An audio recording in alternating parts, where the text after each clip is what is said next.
Канец 10 стагоддзя. Полацкае княства – адзін з найбуйнейшых цэнтраў усходніх славян. Рагнеда – дачка князя Рагвалода. Да яе сваталіся адразу двое братоў – Ярапол Кіеўскі і Уладзімір Наўгародскі.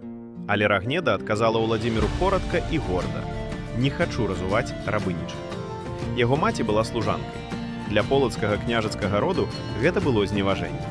Уладзімір не дараваў. Ён узяў Полацк сілай, забіў бацьку і братоў Рагнеды. А яе саму, паводле летапісу, прымусова зрабіў сваёй жонкай. Прайшлі гады, але Рагнеда не забылася ні забітага бацьку, ні братоў, ні зламанага лёсу. Аднойчы ноччу яна падняла нож на сонага Уладзіміра, жадаючы адпомсціць за сваю сям'ю і за ўсё, што ёй давялося перажыць. Але ён прачнуўся. Рагнеда сказала: «Княгіняй была, не хачу быць рабыняй». Уладзімір загадаў яе пакараць смерцю. І тут перад бацькам стаў іх малы сын Ізяслаў з мячом у руках.